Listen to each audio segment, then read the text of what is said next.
할렐루야. 네, 우리 좌우로 보고 인사하시겠습니다. 잘 되고 있습니다. 더 잘 될 줄 믿습니다. 네, 우리 친구들 이제 해가 떴습니다. 네, 설교를 시작하기 앞서서 한 가지 질문을 한번 드려보고 싶습니다. 혹시 여기 계신 분들 중에 나는 AI를 한 번이라도 사용해 본 적이 있다 하시는 분들 손 한번 들어주시면 감사하겠습니다. 네. 사용하지 않으신 분들이 제가 생각한 것보다도 꽤 있는 것 같습니다. 그러면 방금 손을 들었던 분들께 한 번 더 질문을 드려보겠습니다. 이렇게 AI를 한번 사용을 해보니까 내 삶의 질이 훨씬 더 올라간 것 같다라는 경험을 해보신 분들 손 들어주시면 감사하겠습니다. 네, 좋습니다. 사실 물어보지 않아도 어느 정도 답변이 예상되는 질문이었습니다. 저도 AI를 즐겨서 사용하는 편인데요. 이제 제가 지난 상반기부터 대학원을 이제 다시 복학해서 다니기 시작하는데 과제라든지 시험 공부라든지 여러 가지 이런 분야에 있어서 AI를 활용하니까 참 유용하더라고요. 제가 대학교 다니던 시절만 해도 이런 게 없었거든요. AI 이런 게 없어서 자료 조사하려면 일일이 다 구글에다가 검색해보고 네이버 지식인에 물어보고 막 이랬어야 됐는데 요즘은 그냥 이제 AI 그 창에다가 내가 궁금한 것들, 내가 필요한 자료들 이런 거 딱 치면 그냥 10초? 10초도 안 걸리는 것 같아요. 수초 만에 내가 원하는 답변들을 이렇게 쫘르르르 요약해서 보여주는 그런 것들이 있다는 게 이번에 이제 대학원을 다니면서 저는 개인적으로 AI가 참 유용하다라는 것들을 느꼈습니다. 저뿐만 아니라 정말 많은 사람들이 AI를 사용하고 있고 그 덕을 보고 있죠. 그래서 이런 신조어가 생겼다고 합니다. 혹시 잼민이라는 단어 아십니까? 잼민이? 옛날에는 사실 이 잼민이라는 단어, 그러니까 잼민이, 제가 말한 거는 어입니다. 어이. 잼민이고 예전에 이제 우리가 잼민이라는 단어를 쓸 때는 이제 이제 초등학교에서 이렇게 중학교로 올라온 그런 친구들을 보고 이게 잼민이라고 놀렸었거든요. 초딩이라고. 여기 현준이가 앉아 있는데 이제 현준이가 이제 그 주니어에서 요다일로 딱 올라왔을 때 맨날 이제 선생님들이 놀렸어요. 아유 우리 현준이 우리 잼민이 하면서 막 이렇게 놀렸던 기억이 납니다. 몇 년까지만 해도 잼민이가 이제 그런 의미로 사용이 되었었는데 요새는 이 사용되는 의미가 조금 다릅니다. 잼민이가 뭐냐면 그 제미나이 아시죠? 구글에서 만든 AI. 이 제미나이와 이제 잼민이가 합쳐진 단어입니다. 잼민이. 제미나이 하나 밥 뭐 먹을까? 제미나이 하나 오늘 옷 뭐 입을까? 제미나이 오늘 친구 만나기로 했는데 어디서 뭐 하는 게 좋을까? 이런 일상의 사소한 결정 하나까지도 다 이제 AI한테 물어보는 사람들을 지칭해서 AI가 없으면 아무것도 못한다. 그래서 잼민이라고 이렇게 부른다고 합니다. 혹시 여러분들 중에서도 나도 잼민인가? 하는 생각이 드시는 분이 있을 것 같아요. 저는 이 잼민이라는 단어를 들으면서 생각나는 사람이 몇 명 있었습니다. 우리 대학부 안에도 항상 물어보는 친구들이 있습니다. 재민아, 이렇게 얘기를 하다가 바로 이렇게 물어봐야 되겠다 하면서 바로 이제 AI에 검색해서 물어보고 AI가 이렇다는데요? 이러면서 대답해주고 이런 사람들 말이죠. 그만큼 이제 이 AI가 많이 발전했다는 거죠. 이제는 없어서는 안 되는 기술 중 하나가 아닐까 싶습니다. 실제로 AI의 발전은 우리의 삶에 많은 유익을 가져다 주었죠. 많은 사람들의 업무와 학습의 효율성을 높여주기도 했고 또 의료 분야에서 이런 질병을 진단하는 이런 기술의 발전을 가져다 주기도 했고 많은 분야의 산업에서 어떤 생산성을 높이고 생산 비용을 절감시키는 이런 효과도 나타냈다는 겁니다. 또 다른 한편으로는 어떤 특정 분야의 전문가들이나 알 법한 이런 전문 지식들, 내가 직접 공부하지 않으면 알기 어려운 이런 전문 지식들도 이제는 일반인들도 쉽게 그런 전문 지식을 접하고 알 수 있게 되었다는 거죠. 근데 이 앞으로 이 AI 기술이 더 발전할 거라고 많은 사람들이 이야기를 합니다. 근데 생각을 한번 해봅시다. AI가 지금보다 더 발전하고 더 어떤 고도의 기술력을 가지게 된다면 우리의 삶은 계속해서 더 좋아지기만 할까요? 꼭 그렇지만은 않습니다. AI 기술의 발전으로 인해서 어떤 누군가들은 피해를 보기도 했다는 거죠. 실제로 누군가에게는 이 AI의 발전이 나의 삶의 영역의 어떤 미래에 대한 그런 두려움을 가져다 주기도 했다는 겁니다. 내가 원하는 스타일의 그림, 음악 이런 것들이 이제 글 몇 줄이면 순식간에 만들어지는 이 AI 기술이 등장했을 때 실제로 같은 그 분야에 종사하고 있는 전문가들은 충격을 받았다고 합니다. 이 창작의 영역은 절대 이 컴퓨터 기술이 AI가 범접할 수 없는 영역이라고 생각했는데 이제는 그것까지도 그 선도 무너졌다는 거죠. 여기 하영 리더가 우리 반주를 해줬었는데 하영 리더가 작곡을 전공했었거든요. 근데 이제 제가 얼마 전에 뭐 이런 얘기가 나와서 하영 리더랑 그런 얘기를 한 적이 있어요. 이제 AI가 너무 발전해서 곡도 음악도 순식간에 좋은 음악들이 너무 많이 만들어진다 이런 이야기를 하면서 하영 리더도 그러니까요. 못 먹고 어떻게 먹고 살죠? 이런 얘기를 하더라고요. 우스갯소리로. 그러니까 AI의 발전이 우리에게 좋은 점도 있지만 한편으로는 우리에게 두려움을 가져다 주기도 한다는 겁니다.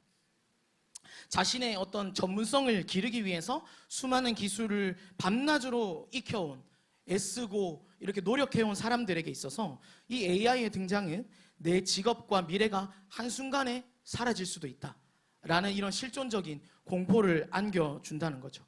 내가 아무리 스펙을 쌓고 내 인생에 이런 핸들을 꽉 쥐고 달려간다 할지라도 시대가 바뀌면서 그 방향 자체가 무의미해질 수도 있다는 그런 짙은 불확실성이 우리를 짓누르기도 한다는 겁니다. 그런데 사실 비단 이 AI 기술의 발전뿐만이 우리에게 그런 두려움을 가져다 주는 건 아닙니다. 오늘날 우리가 살아가는 이 시대를 가리켜서 많은 사람들이 불안의 시대라고 이야기합니다. 과거에는 내가 땀을 흘리고 또 성실하게 살면서 내 미래를 어느 정도 예측하고 통제하는 것이 가능했다면 이제 우리가 살아가는 이 시대에는 내가 아무리 노력한다고 할지라도 세상이 바뀌어버리며 그것이 물거품으로 돌아갈 수도 있겠구나 라는 두려움을 우리에게 가져다 준다는 겁니다. 많은 분들이 요즘 뉴스 보기가 무섭다고들 말씀하십니다. 정치, 사회, 문화, 경제 수많은 분야에서 우리가 예측하지 못했던 그런 일들이 일어나고 있다는 거죠. 그로 인해서 내 삶이 한순간에 흔들릴 수 있다는 이런 거대한 불안감이 우리를 찾아오기도 합니다. 또 SNS의 발달로 인해서 단 몇 초면은 전 세계에 살고 있는 사람들의 소식을 알 수 있는 시대가 되었어요. 근데 반대로 누구에게나 이런 많은 사람들의 소식을 접할 수 있는 기회가 주어졌지만 반대로 역설적으로 가장 외롭고 불안한 시대가 되어버렸습니다. 사람들은 SNS를 통해서 타인의 가장 화려한 순간을 실시간으로 관찰하면서 나만 뒤처지고 있는 건 아닌가?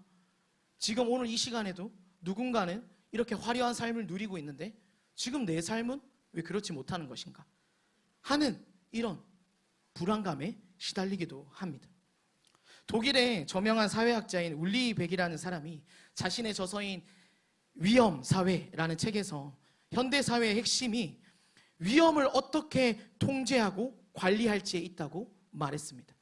과거의 인간에게 있어서 이 위험의 영역은요, 기근이나 전염병이나 자연재해 같이 피할 수 없는 어떤 외부적인 요인들, 내 능력으로 어떻게 할 수 없다라는 그런 부분에서 위험을 느꼈지만 오늘날의 사회는 금융위기, 기후변화, AI로 인한 일자리의 대체와 같이 인간이 발전시킨 문명으로부터 많은 위험 요소들이 파생되었다고 이야기합니다.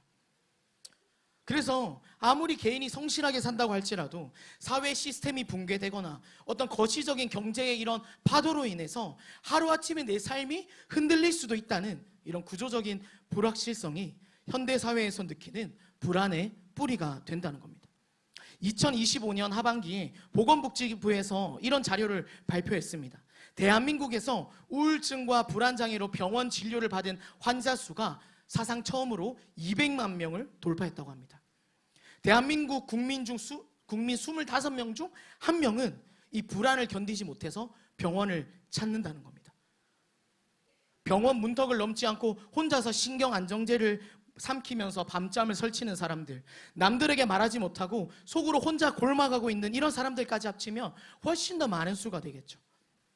지금 사실 우리 옆에 앉아있는 누군가는 겉으로는 평안해 보이고 아무 일 없어 보이는 듯 하지만 속으로는 당장 내일 무너질 것 같은 불안과 싸우고 있을지도 모른다는 겁니다.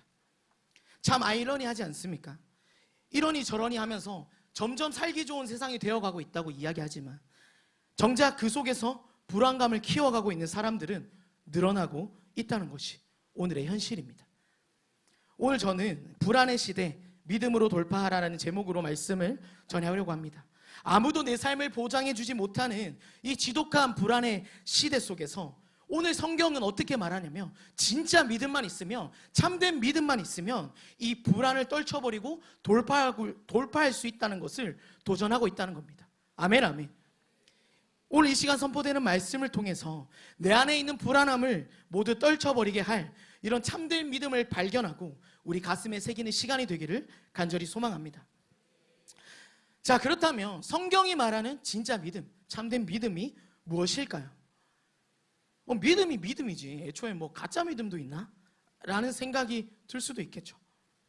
근데 한번 생각을 해봅시다. 여러분, 우리가 하나님을 믿는다고 말을 할 때 그 믿는다는 것이 무엇을 의미하는 건지 생각해 보신 적 있으십니까? 당신은 하나님을 믿으십니까? 라고 물어볼 때 제가 여러분께 물어보겠습니다. 여러분 하나님 믿으시죠? 다 믿는다고 말씀하셨어요. 그런데 저마다 하나님을 믿는다는 고 똑같이 대답은 했지만 그 안에 자신이 가지고 있는 믿음의 정의는 다를 수 있다는 겁니다. 저는 오늘 말씀을 근거로 해서 4가지의 믿음, 정확히 말해서 4가지 차원의 믿음을 여러분에게 소개하려고 합니다. 첫 번째는 지식적 믿음입니다. 성경에 지식적 믿음이라는 단어가 명시되어 있지는 않지만 제가 여러분들의 이해를 쉽게 돕기 위해서 이렇게 한번 명명해 보겠습니다. 이 지식적 믿음을 설명하기 위해서 어릴 적에 저를 예로 한번 들어볼게요. 어릴 적에 저는 이 믿음이라는 것은 하나님이 실제로 살아계신다, 하나님은 진짜로 존재하는 분이다, 우리의 상상 속에서만 존재하는 분이 아니라 실제로 계시는 분이다 라고 믿는 것이 믿음이라고 생각했습니다. 여러분, 이 말 여러분들 듣기에 어떠세요? 맞는 말 같으세요? 틀린 말 같으세요? 맞는 말 같으세요? 맞는 말이죠. 하나님 살아계신다고 믿는 것이 믿음이지. 그게 믿음이 아니면 뭐가 믿음이겠습니까? 근데 성경에서 말하는 이 지식적 믿음에는 한계가 있다고 이야기합니다. 성경의 내용이나 하나님의 존재를 어떤 객관적 사실이나 교리로 인정만 하는 수준의 믿음을 지식적 믿음이라고 한다는 거죠. 우리 야고보서 2장 19절 말씀을 한번 읽어보겠습니다. 네, 시작. 네가 하나님은 한 분이신 줄을 믿느냐? 잘하는도다. 귀신들도 믿고 떠느니라. 이 말씀은요, 예루살렘 교회의 위대한 지도자였던 야고보가 핍박을 피해서 흩어져 있던 초대교회 성도들을 향해 보낸 편지에 기록되어져 있던 내용입니다. 당시 일부 성도들 안에는 심각한 영적인 착각이 있었습니다. 그것이 무엇이었냐면 우리는 이방인들과 달리 오직 여호와 하나님 한 분만이 진짜 신이시라는 사실을 알고 믿고 있으니 어떻게 살든 우리는 구원받은 하나님의 백성이다. 근데 이것은 사실 그들의 착각이고 교만이고 안일함이었습니다. 그들은 삶의 변화나 순종이 없이 그저 올바른 교리를 아는 것 자체를 믿음이라고 착각하고 있었다는 거죠. 이 짧은 한 구절 안에는 야고보의 책망과 탄식이 담겨져 있습니다. 야고보는 하나님은 한 분이신 줄을 믿느냐? 잘하는도다 라고 말했습니다. 여기서 하나님은 한 분이시다라는 이 고백은요, 사실 이스라엘 백성에게 있어서 굉장히 중요한 신앙적 원리였어요. 신명기 6장 4절 말씀에 보면 이스라엘에 들으라, 우리 하나님 여호와는 오직 유일한 여호와이시니. 이렇게 기록되어 있어요. 이 신명기 6장 4절 말씀에 담겨있는 유대인 신앙의 최고 정점이자 가장 완벽한 정통 교리라는 것이 바로 이 하나님이 유일한 신이다 라고 믿는 이 믿음이라는 것이죠. 그래서 성도들을 향해서 야고보는 그래, 너희가 그렇게 완벽한 신학적 지식을 가졌다는 거지 참 잘했다, 이렇게 말하면서 일종의 반어법적인 칭찬을 던진 겁니다. 근데 그 이어서 말하는 말이 중요한데요, 참 잘했다 라고 말하고 나서 야고보가 뒤이어 덧붙이는 말이 뭐냐면, 근데 그 사실을 귀신들도 믿고 떤다 라고 이야기합니다. 야고보는 그 당시 초대교회 성도들이 가지고 있었던 이 지식적 믿음의 수준을 귀신의 믿음과 동일한 수준이다 라고 이야기하는 겁니다. 성경에 등장하는 귀신들은 예수님을 만났을 때 그분이 하나님의 아들이심을 가장 먼저 그리고 가장 정확하게 알아봤습니다. 귀신들은 하나님의 존재, 하나님의 권위, 심판에 대한 완벽한 지식을 가지고 있었습니다. 그래서 두려워서 예수님이 귀신 들린 자에게 찾아갔을 때 이 귀신이 그 귀신 들린 자에게서 뛰쳐나와서 돼지떼로 들어가지 않았습니까? 그러니까 이런 완벽한 지식을 가지고 있었다는 겁니다. 심지어 귀신들은 그 사실을 알고 두려워합니다. 떨기까지 합니다. 즉 머리로 알 뿐만 아니라 두려움이라는 감정적 동요까지 한다는 것이죠. 하나님이 신이심, 하나님이 유일한 신이심을 알고 믿고 심지어 거기에 감정적으로 동요하는 것, 이거는 귀신들도 할 수 있다는 겁니다. 이것이 바로 지식적 믿음입니다. 첫 번째 제가 소개하고 싶은 믿음은 지식적인 믿음이었습니다. 그렇다면 지식적 믿음이 머리로 동의하는 그런 믿음이라면 두 번째로 살펴볼 믿음은 바로 일시적 믿음입니다. 일시적 믿음은요, 머리로 동의하는 것을 넘어서 우리의 마음과 감정까지도 움직였지만 끝내 열매 맺지 못하는 것을 의미합니다. 아까 제가 AI 이야기를 잠깐 했었는데 이 AI도 더 많은 기능과 더 좋은 품질의 기능을 사용하기 위해서는 뭘 해야 되죠? 구독을 해야 됩니다. 구독을. 이제 유료로 구독 서비스를 내가 구독하게 되면 더 많은 기능을 활용할 수 있다는 거죠. 뭐 한 달에 얼마씩, 1년에 얼마씩, 뭐 이런 단위로 이제 구독 서비스를 제공하고 있다는 겁니다. 근데 AI 프로그램뿐만 아니라 요즘 많은 프로그램들이 이런 구독 서비스를 제공하고 있어요. 우리는 매달 비용을 지불하면서 기꺼이 이 서비스들을 이용합니다. 내게 당장 필요하고 그것이 내게 유익할 때는 매월 구독을 유지하죠. 근데 만약에 요금이 인상되어진 거예요. 요금이 인상되어졌는데 이 기능에 비해서 이 비용은 좀 적당하지 않은 것 같아, 너무 비싼 것 같아 라는 생각이 들던가, 혹은 내게 지금 이제 더 이상 이 프로그램의 기능이 필요 없어지는 때가 오면 우리는 기꺼이 그 구독 서비스를 취소합니다. 일시적 믿음이라는 게 바로 이와 같다는 거죠. 예배를 드리면서 마음이 뜨거워지고 감동이 올 때는 기쁨으로 신앙생활을 합니다. 하지만 내 삶에 고난이 찾아오고 신앙 때문에 손해를 봐야 하는 상황이 찾아오면 너무나 쉽게 하나님을 향한 이 신뢰의 구독을 취소해버린다는 거죠. 예수님은 이러한 믿음을 보시고 누가복음 8장에서 이렇게 말씀하십니다. 우리 누가복음 8장 6절과 13절 말씀을 함께 읽겠습니다. 시작.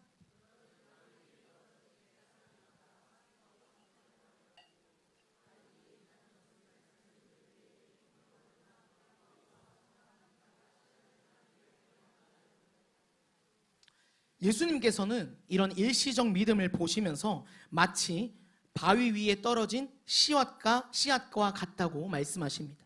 이 씨앗의 특징이 무엇입니까?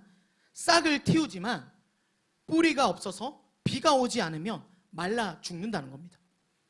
찬양을 하고 기도를 하고 말씀을 들을 때는 기쁨으로 하나님을 찬양하고 하나님을 신뢰합니다. 그 속에 감격도 있고 열정도 있습니다. 나도 이제 예수님 제대로 믿어봐야지 하는 결단도 합니다. 그런데 문제는 뿌리가 없다는 겁니다. 삶의 작은 시련이나 유혹이 다가오면 그 뜨거웠던 결단이 무색하게도 순식간에 하나님을 향한 신뢰를 거두어 버립니다. 예배를 드리고 말씀을 통해 도전을 받고 결단을 하지만 교회 밖을 벗어나 다시 삶의 현실로 돌아가면 현실에 놓인 어려움 앞에 신앙의 결정과 결단을 포기해버리는 것. 이게 바로 일시적 믿음입니다. 이제 세 번째 믿음을 소개하겠습니다. 제가 세 번째로 소개할 믿음은 바로 기적을 구하는 믿음입니다.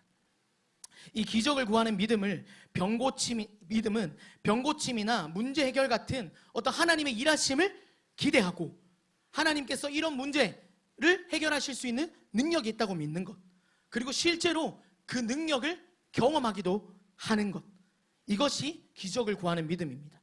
어떻습니까 여러분? 이렇게 들었을 때는 이 정도 믿음이면 진짜 믿음 아닐까? 충분한 믿음 아닐까? 라는 생각이 들지 않습니까? 그리고 이런 믿음조차 가지지 못하는 사람들도 있다는 겁니다. 이런 것도 기도한다고 응답이 될까? 현실적으로 이건 지금 불가능한 상황 같은데 기도한다고 뭐가 달라질까? 하면서 구하기를 머뭇거리는 사람들도 있다는 거죠. 근데 그런 사람들도 있는데 기적을 구하고 또 그 기적을 체험하기까지 한다는 것은 대단한 믿음이라고 말할 수 있을 겁니다. 그런데 성경은요, 이런 기적을 구하는 믿음도 온전한 믿음이 아닐 수 있다고 이야기합니다. 마태복음 7장 22절에서 23절을 함께 읽겠습니다. 시작.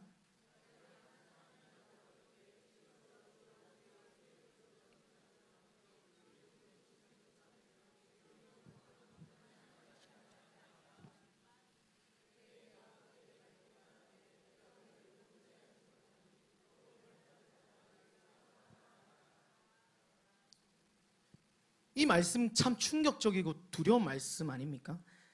예수님의 이름으로 선지자 노릇을 하고 예수님의 이름으로 귀신을 쫓아낼 뿐만 아니라 예수님의 이름으로 많은 권능을 행한 사람들을 향해서 예수님이 하셨던 말씀은 내가 너희를 도무지 알지 못하니 불법을 행하는 자들아 내게서 떠나가라 하는 것이었습니다.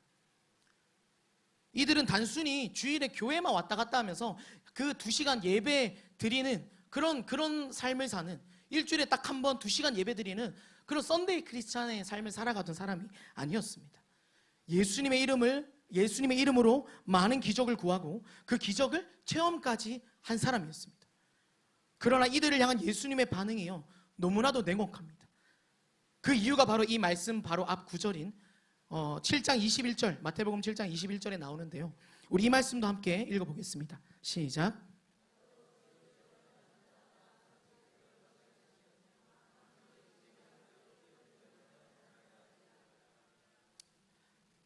앞서 말했던 예수님께서 내가 너희를 도무지 알지 못한다고 말했던 그 사람들의 치명적인 문제는 바로 그들이 예수님의 이름의 능력을 가져다 썼지만 하나님의 뜻대로는 살지 않았다는 겁니다.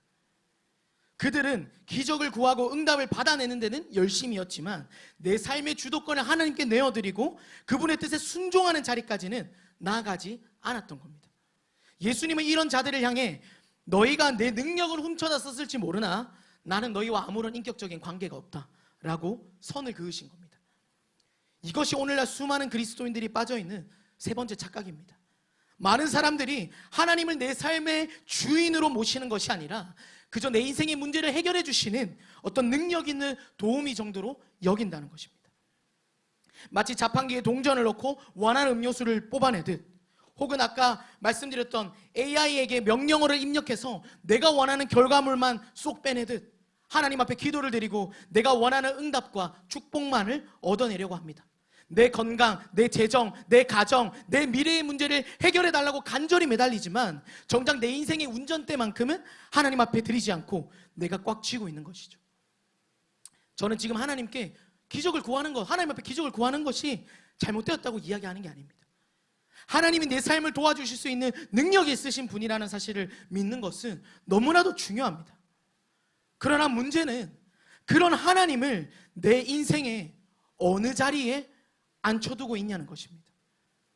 여전히 내 인생의 주인의 자리에는 내가 앉아 있으면서 하나님을 조수석이나 뒷자리쯤에 앉혀두고서 하나님 제가 위험할 때, 하나님 제가 필요로 할 때 하나님의 능력을 베풀어서 저를 도와주세요 라고 요구하는 것은 성경이 말하는 참된 믿음이 아니라는 것입니다. 자, 그렇다면 우리는 지식적 믿음도 일시적 믿음도 기적을 구하는 믿음조차도 성경이 말하는 참된 믿음이 아니라는 것을 우리 모두 알게 되었습니다. 그렇다면 성경이 말하는 진짜 믿음, 참된 믿음은 무엇일까요? 오늘 본문, 우리가 읽었던 오늘 본문은요, 많은 분들이 잘 아시는 아브라함의 이야기입니다.